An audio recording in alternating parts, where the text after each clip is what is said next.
Hey guys, good morning. Happy Saturday. It's Daryl here. It's 5 a.m. here in Connecticut on the East Coast. All right, so every night I go over, I look over the stories, I look over court TV, I look on the internet, newspapers, and kind of figure out what I'm gonna, if I'm gonna do a story the next day, and what am I gonna talk about. And I'm looking at what other channels are talking about too. Conservative channels, liberal channels, ones in the middle. Um, I see a lot of the other channels are still talking about the Republican National Convention, talking about Donald Trump, talking about Melania, talking about Jared. And a part of me wants to go along with what everybody else is talking about. I can't. I need to talk a little more about Kyle Rittenhouse. They have some lawyers on court TV, and this is what made up my mind. And they were showing him walking Rittenhouse, the 17-year-old from Kenosha, or not even from Kenosha, but committed crimes in Kenosha. And they showed the clip over and over of Rittenhouse walking, of the protesters now far from him because he had just shot 3 people. And they were yelling at the police that this is the guy, because the police were coming to the call of a shooting. And there's 100 protesters, all about 100 feet away from Rittenhouse on either side and behind him, pointing, that's the guy, that's the guy. And Rittenhouse, with an AR hanging from his shoulders, is walking towards these police vehicles coming at him, one after the other, at least four police vehicles, with his hands up in the air. And they're going to find the police are on their way to find a shooter. And they just tell him to get out of the way. And he actually says out loud, I just shot somebody.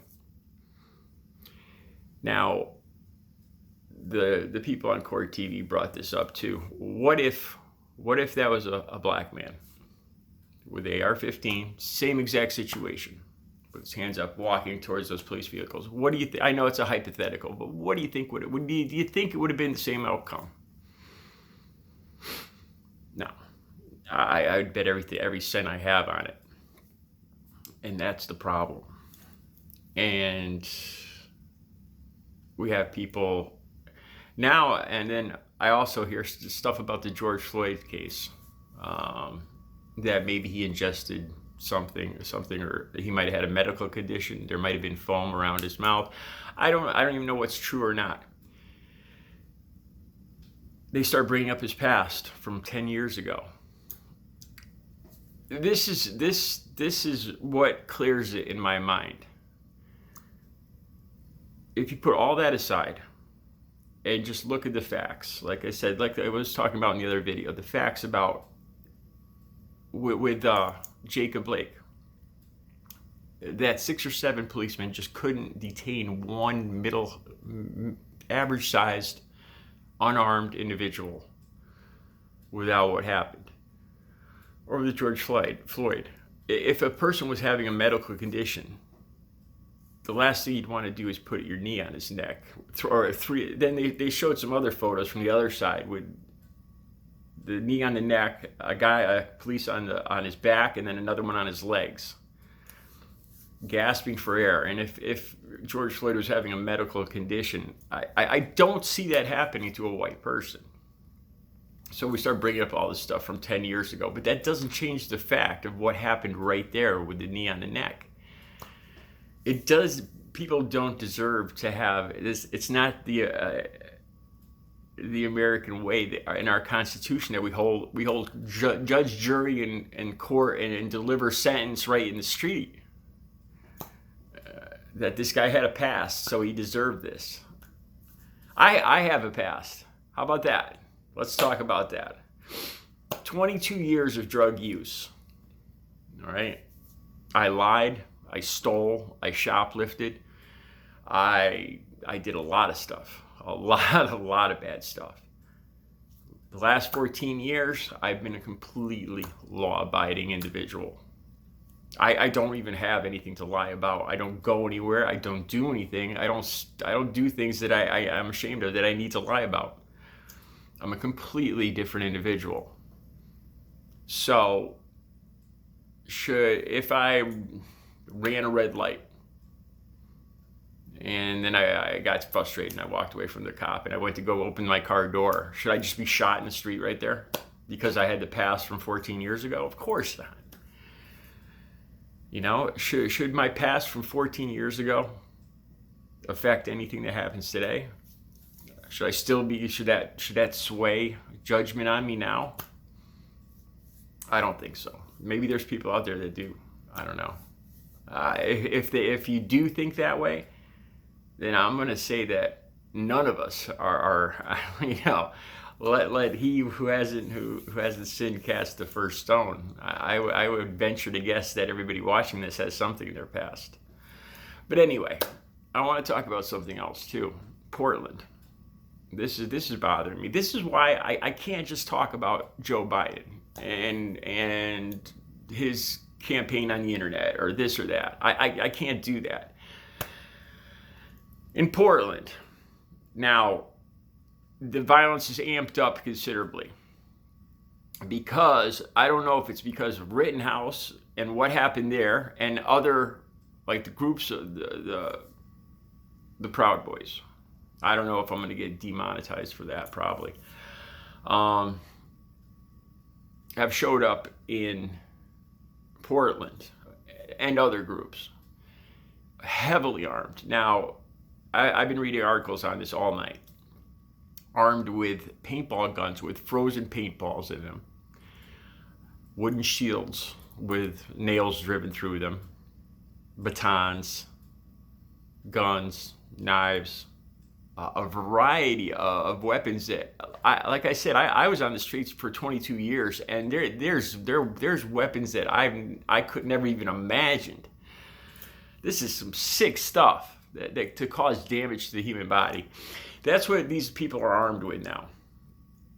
These are right-wing counter-protesters that have shown up in Portland. And here's the thing too: they're not protesting. It's just immediate violence that they're going after. They're going after the Black Lives Matter protesters, and they're going after the reporters. The reporters. I was reading a report that they went after a food truck. One of these guys beat on a food truck with a baseball bat and destroyed it. A food truck that was giving food, making a living selling food to the protesters. Geez, now how is that different from the same thing that they're supposedly protecting? They're supposedly there to protect the buildings and the economy for their Lord and Master, right? But they're destroying food trucks because they're serving food to the other protesters. It's a little hypocritical there. You're protecting some businesses, but not others. You're destroying others, though. And then, okay, so I did good in school, and I've heard of the brown shirts, Adolf Hitler's brown shirts, but I looked it up a little more. I wanted to learn a little more. You know, I remember my history from high school and from what I learned in college, but the brown shirts and how they formed in 1922. They became Hitler's paramilitary, and they were used to guard rallies, his rallies, and to break up or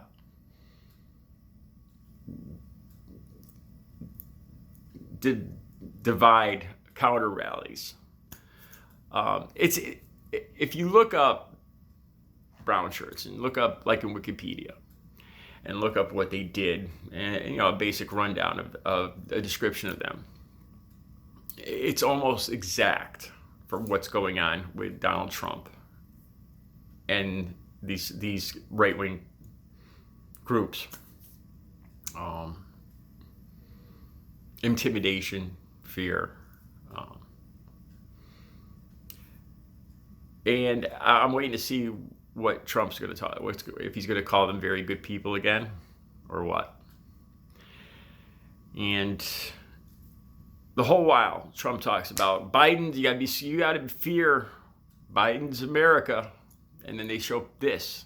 This is just getting worse. This is getting much worse. That's why I'm talking about it, and I don't understand why more channels aren't talking about this right now.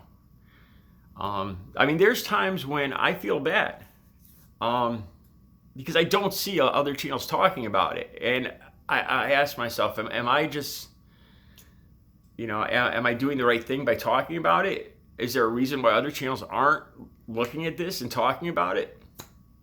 But it's bothering me, and I see, like I said, I see Court TV and these on the internet and other big national TV channels talking about it, so I can't ignore it.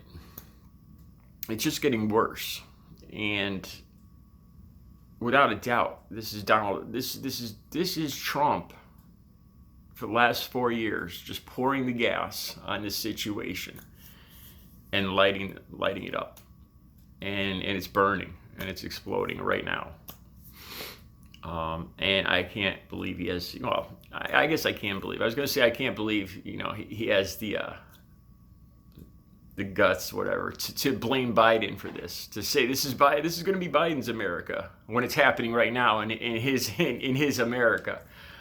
But yeah, I can believe it, of course, because he doesn't take responsibility for anything at all, ever. Anything bad, somebody else's fault. Anything anybody else did good, well, he did it. He did it. We won't get into that, but yeah. So now in Portland, we have counter protesters, right-wing, heavily armed protesters, and the violence is amped up considerably in Portland. And I'm waiting to see what happens with Rittenhouse.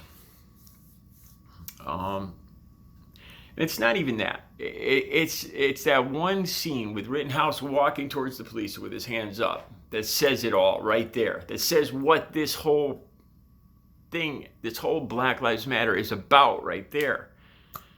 And if you can't understand why people are angry about this, then when you watch that, then you're not trying. Picture if Rittenhouse was a different color skin as he walks towards those police vehicles. Never mind that the gun's still smoking. The gun is still smoking after he shot people. And they just shoo him out of the way. We're going to find the real culprits because we know what they look like. If that doesn't say it all, if that doesn't validate the whole Black Lives Matter movement, I don't know what does. All right. You guys have a good Saturday.